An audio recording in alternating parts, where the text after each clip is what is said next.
Welcome again to Go Open, the only program in the world still only dedicated to open source. What is open source? Watch us and you'll find out. When will people catch on? I don't know, but hopefully they'll realize soon it's the hottest thing. Today, we'll be looking at VoIP, that's Voice over Internet Protocol, which is where you use the internet to make phone calls instead of the people that you normally use to make the phone calls, who we can't mention because we can't. But it rhymes with Velcom. Later on in the program, we're giving away some fantastic prizes.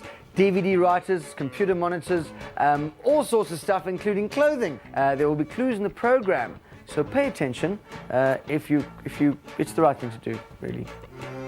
Go open. Open source software exists as a result of the combined efforts of millions of computer programmers, users, and software vendors from around the world. They share their intellectual property freely, and they believe that software should cost nothing and should enrich the lives of users. Open source software is the alternative and biggest challenger to closed source or proprietary software. It generally costs the user nothing. It can be distributed freely to anyone. Download it, use it, modify it, and give it away. It's a whole new world. Open source is the future of computing. The internet, it's like a huge web, a stretchy web that stretches all over the world, connecting computers and of course thereby connecting people. So why shouldn't we use it to make phone calls? No, I'm asking you. Never mind. In a few weeks' time, even our legislation will change and the whole VoIP thing is going to be everywhere, literally. Technological development in the last century has been spurred on by increasingly improved communication. From the internet to the cell phone, our ability to talk to each other has fueled innovation and helped businesses grow from local to global.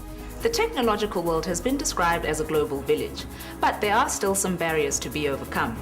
Communication, for one, is the lifeblood of business, and yet those international calls are still extremely expensive. But that is all about to change since the Minister for Telecommunications, Dr. Ivy Matsepe-Cassaburi, announced the deregulation of the telecommunications sector, effectively paving the way for South Africa to join the rest of the world in what is fast becoming the greatest revolution since the internet itself. It's called Voice over IP. In its simplest form, you can use a sound card and a headset with a microphone to let your internet connection replace the phone line. Dedicated software uses the computer's sound card to convert the sound to digital packets, which are sent over the internet to someone with compatible software on the other end, thus saving on international or even national call costs. But there's nothing new about this technology, according to Mokel Theunissen of the University of Pretoria Department of Computer Science. The current situation in the telecommunication industry is that most of the back-end network is already IP-based. It's only the last mile to your house that's usually this telecommunication circuit switch still. And now taking that into your home, you'll be able to do a lot more stuff. So you'll be able to use the same line to do concurrently your telephone calls, your fax, your data, internet connection, and so on. As technology becomes more ubiquitous and bandwidth becomes more available, the next stage will be to integrate the Internet Protocol equipment with existing telephone networks, according to value-added network service providers, Molo Africa. You can use it to start right out from a small company with 2 incoming lines from Telkom and 4 extensions to replace the traditional little PBX that you would have had in the corner by a PC running Linux that can now take these incoming calls and route it out to the extensions and allow these extensions to place outbound calls.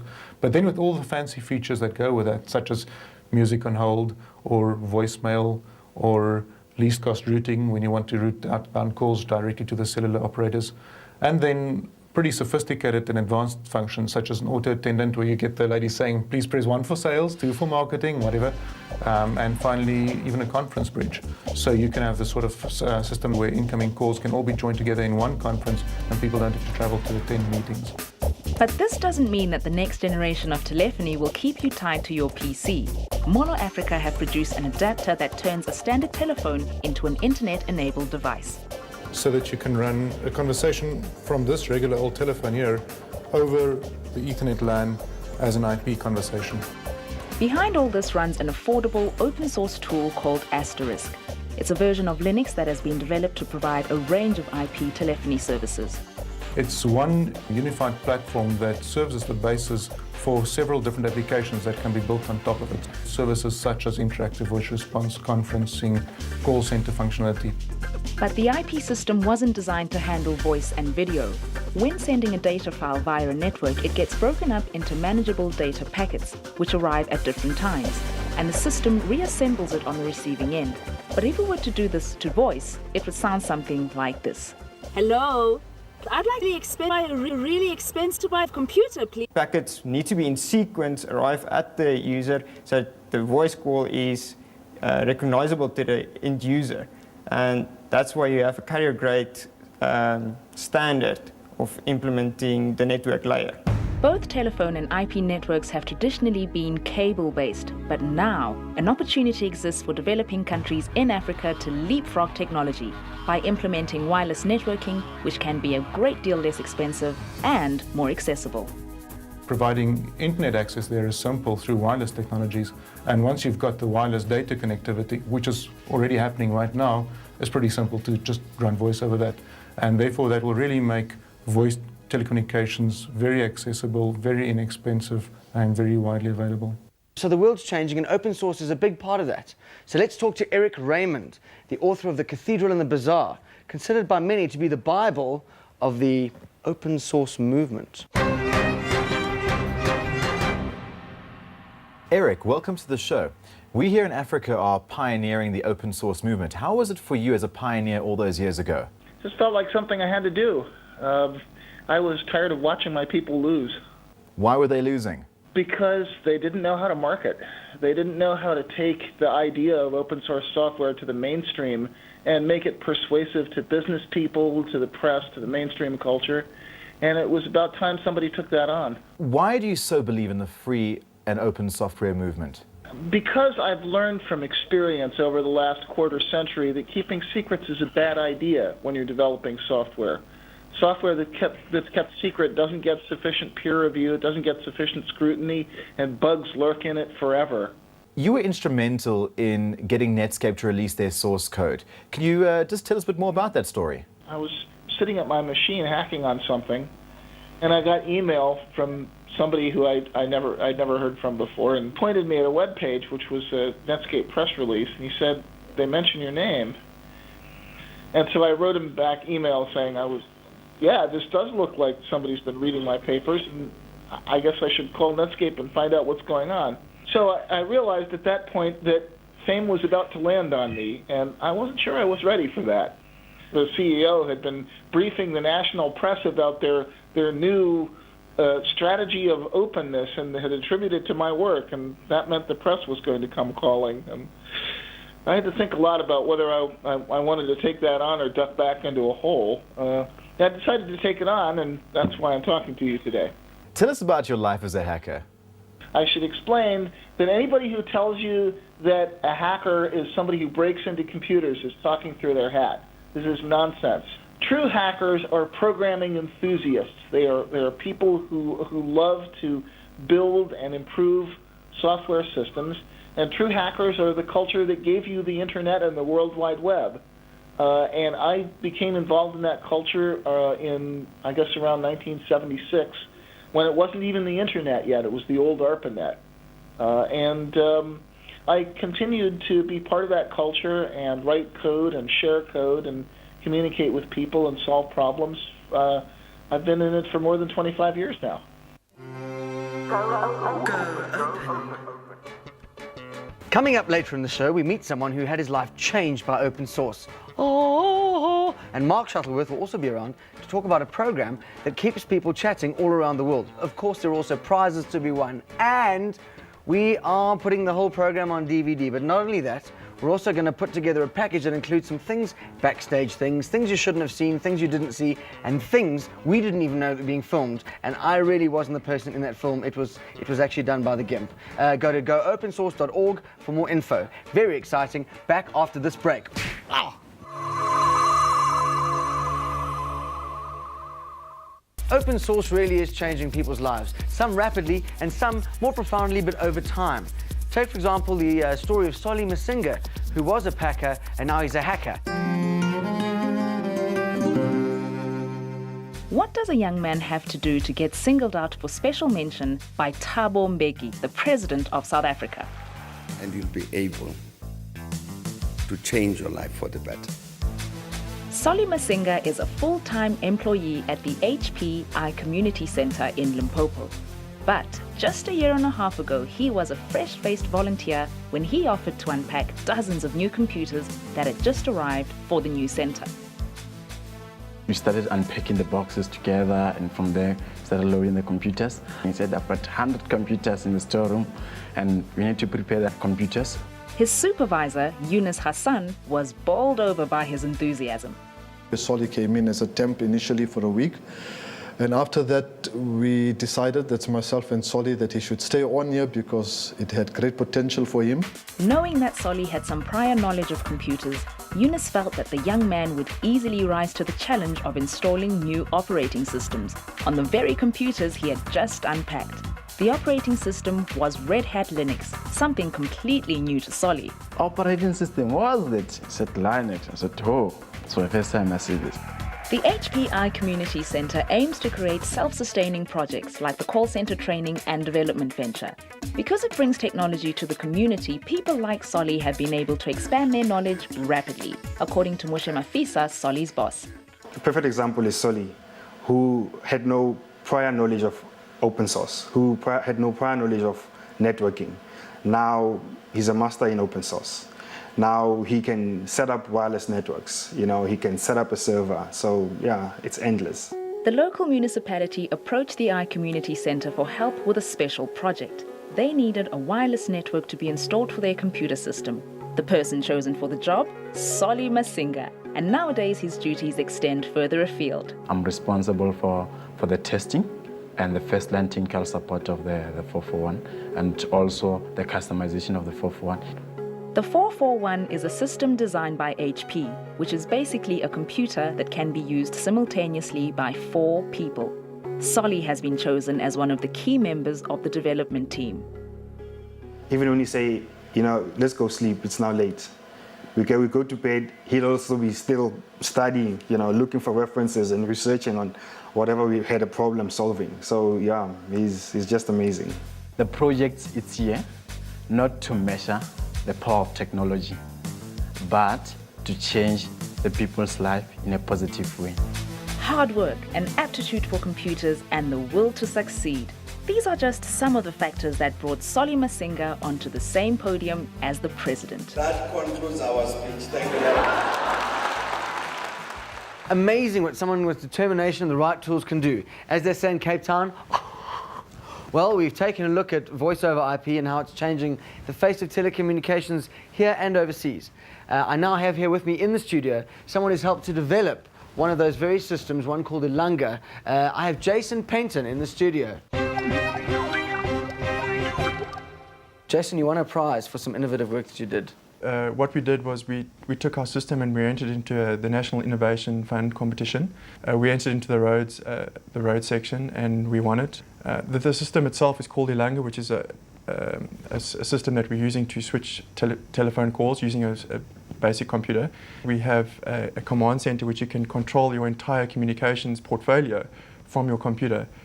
So if you're in the office, you can simply drag your cell phone into a specific box and it will ring when your extension's dialed, or move it back if you don't want it to ring, or move all your devices into the unavailable devices. And if someone phones you, it'll go straight to voicemail because you typically don't want to call. So you have this nice innovative way of controlling how the system works for you, as opposed to you sort of molding yourself around some system that's been designed. You're working on at Rhodes developing open source stuff, particularly voice over internet protocol. Voice over IP, yeah. There we go. Tell us a bit about it. Well, basically, voice over IP is carrying voice over the internet, or any data network for that matter. And what we're doing at Rhodes is building a communications platform which runs on a standard computer, which will be able to route calls to wherever you are in the world. Now, what we're doing is we're putting this whole system onto a standard desktop computer where you can run the entire system and do exactly the same sort of functionality for a lot less cost. Okay. This is all using open source components, of course. So where do you guys make money? Again, from the support. The main system you'll have to buy, obviously, as a computer in itself. There is hardware to integrate to the existing system. So what you have to do in this roadmap to the future of the next generation telecommunication network is bridge the two environments together. And the way we do this is we use specialized hardware so that we can still interoperate with the existing system. So we can make a call from our computer to the normal conventional network, to the cell networks as easily as you would as if you were on the legacy system all the time. Right, don't go away. We're going to have a quick break because we need to get Mark ready to talk all about game, which we are sure you'll love because it's a new kind of game, not a game that you know. And he got game, that Mark.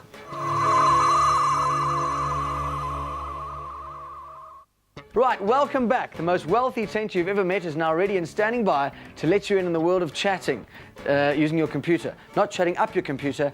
Give it up for Marky! Today we're looking at one of the best pieces of open source chat software available. It's called Game, and it supports almost any kind of internet chat or instant messaging protocol. It supports Yahoo, AOL, Jabber, IRC, ICQ, any kind of protocol that you can imagine. You can speak instantly to anybody. The icon in your buddy list shows you which chat protocol they belong to, and they can be grouped according to your needs. You can create a new chat account for yourself from the Game interface. Supply a unique nickname, password, and within seconds you can be chatting on all these networks and even exchanging files and photos. Game can also be extended to be used as a voice-over IP phone. I use Game every single day. That's how I stay in constant contact with people here in South Africa, in the States, in Australia, in Asia. That's how we tie a small team of people who are working in every single time zone together to work as one team. You can download Game free of charge from the Game website. It's also on the free Go Open Source CD. Look forward to seeing you next week. If you're looking for any information, any questions about this program or any of the previous ones you've seen, please go to our website. All the answers are there at www.goopensource.org. Come on, join the revolution. Format your hard drive and install Linux. You know you want to. It won't do anything to you. All the cool kids are doing it. In order for a computer to function, it requires three things: the hardware, the software that runs on the desktop, and an operating system which allows the software and the hardware to communicate with each other. Ubuntu Linux is a free and open source operating system developed by Canonical, which is a Mark Shuttleworth initiative. Late last year, Mark launched his new Linux distribution known as Ubuntu for the first time in South Africa, when he presented it to the media and the computer industry. We asked him how well it had been received. Globally, there's been a tremendous response to the release of Ubuntu, and within a month we were number 3 on the global charts. So the community seems to have responded very well, and I hope that the South African business community and press will enjoy it as well. Mark, I believe with Ubuntu, if you phone a number or log onto a website, you can get it delivered to you for free. Is that true? We've had tremendous requests. We've had 340,000 CDs printed and requested to be shipped around the world, which is extraordinary. We've committed to making Ubuntu absolutely freely available without restrictions. What kind of target market are you approaching? I think the time is right for open source to step into the home and into the small office and into the corporate and on the desktop. What makes Ubuntu different to other distros? While this is a fully commercially supported distribution, all of the software applications are absolutely open source software. The packaging includes 2 CDs, one which you could use to install a complete Linux environment on a new PC, so it becomes the only software running on that PC, and then also a live CD, which you can boot off on a Windows PC and experience Linux, or which if you install on a Windows PC will actually give you a bunch of open source applications for Windows. Ubuntu comes bundled with a complete Office suite and internet applications like Mail and Browser. The server versions of these are also included for any companies wanting to build their infrastructure. Now, I know we don't like to discuss licenses per se on this particular program, but there is one license you'd like to get, and that is the International Computer Driver's License, which is very exciting, and you can get it at icdl.org.za, and you too can drink in hard drive. Glig. Rafile will be in attendance momentarily with some fascinating websites for your earnest perusal. A lot of people have been asking us about open source software that runs on the Windows platform. Well, lo and behold, if you surf to the opencd.sunsite.dk, you'll find the answer. This site offers a selection of high-quality, free and open-source software that covers pretty much any task you can think of, from word processing to presentations to email. All of the software has been tested for stability, and the site owners only choose stuff that's suitable for a wider audience. You can order a copy of the CD locally if you call 0860-GO-OPEN, that's 0860-466-736. If Red Hat's AMD's 64-bit compatibility technology or Ximian's Node 2.0 desktop sounds like Greek to you, you're probably not yet a computer nerd. But if you want to learn more, bookmark slashdot.org right away and join one of the biggest community-regulated news sources on the internet. Return to the site regularly to read, submit, and comment on hundreds of daily submissions.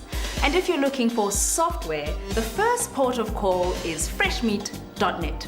Seriously, pretty much every piece of open source software known to geekkind is meticulously catalogued in the Freshmeat database. Links to new applications are added daily, and each entry gives you a description of the software, links to download it, and a history of each project. To recap, the opencd.sunsite.dk is where you should head if you're keen to run open source software on your Windows platform. Slashdot.org is where you go to teach yourself how to be an open source fundi. And if you don't want to be roadkill on the information superhighway, freshmeat.net is your one-stop shop for free and open source software. This is everyone's favorite time in the program. It's the competition time, basically because we give away things for absolutely nothing, except asking that you answer a little question and you can win some fantastic prizes. This week, once again, we're giving away a PhotoSmart digital camera, a color printer bundle, that's from HP, 2 DVD writers and a 17-inch flat screen PC monitor from LG, and some 1,000 Rand clothing vouchers from Soviet. Here's this week's question. Did Eric Raymond write A, the open source guide to the Bazaar, B, Hacking for Dummies, C, the Cathedral and the Bazaar? Is it A, B or C? Please SMS one of those letters in response with your name to 34357. Remember that SMSs are charged at 2 Rand a pop. And the winners of last week's competition are... Peter Ullerman, who wins a 17-inch LG flat-screen monitor. Nick Koller and Justin Kramer each get an LG DVD writer. Justice Mamani and Temba Bongane each win a 1,000 Rand Soviet voucher. And the HP digital camera and printer bundle goes to Prinavan Naidu. Next week, join us when we find out about 2 young men whose search engine made them incredibly wealthy. How wealthy? Wealthier than this. What's this? It's an arms deal. Also, we have a lovely feature on e-commerce, which is basically a Zulu word for business. So until then, stay healthy, stay open, and stay wise. But then again, how dare we tell you how to live your life? Do whatever you like. Just be here next week. Good night.